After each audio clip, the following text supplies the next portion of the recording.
So this next poem is by Yusef Komunyakaa, and it's titled Jasmine.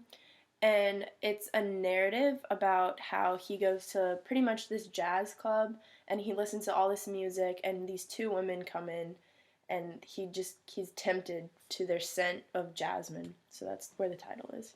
Okay, and I also it kind of like caught my attention that like throughout the whole poem he was trying to like figure out which woman, the blonde or the brunette, was wearing the jasmine perfume. Mm-hmm. So I feel like the whole idea of jasmine kind of symbolizes like temptation in itself. Definitely. And it kind of made me think about, because when we did the biographies on Komunyakaa, that he was in war for a period of time, and it was almost like when he comes back, it says how I'd cross the street if a woman like these two walked towards me, as if a cat traversed my path beneath in the evening star. So like he would kind of like try to avoid them or maybe like dodge them because his temptation was like too strong towards women since he had been in the war for so long. And the jasmine is kind of like the evil like devil sitting on your shoulder trying to like lure him to the women. And do you think that was more of like his personality, as him being like timid, or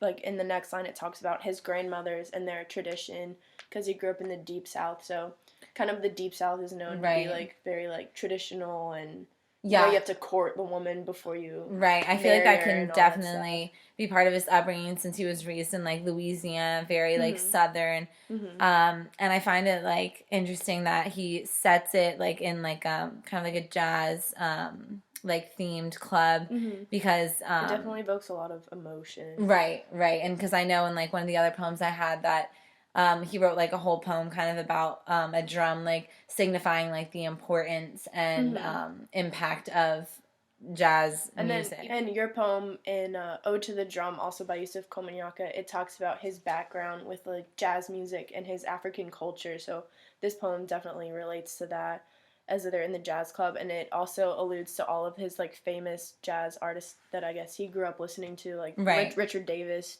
Duke. I don't even know who these people are. Yeah.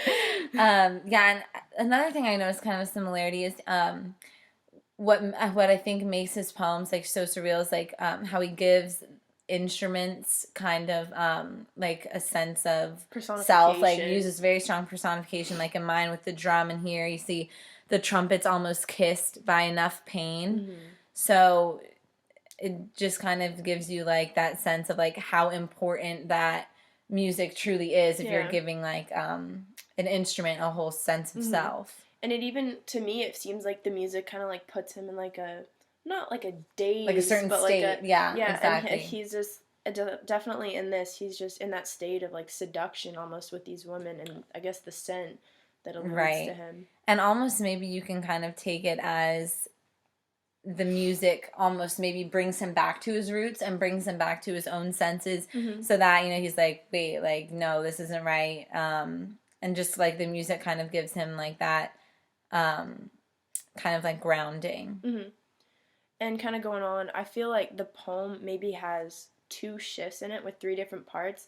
They're not like separated by stanzas or like actual but like more things. By the tone. The tone, yeah. Like the first part goes from the very beginning where he's describing like kind of the setting that he's in to pretty much the setting, and then where he talks about going into like the band. So that's like totally different than talking about the deep south and like kind of his background, and then his present tense.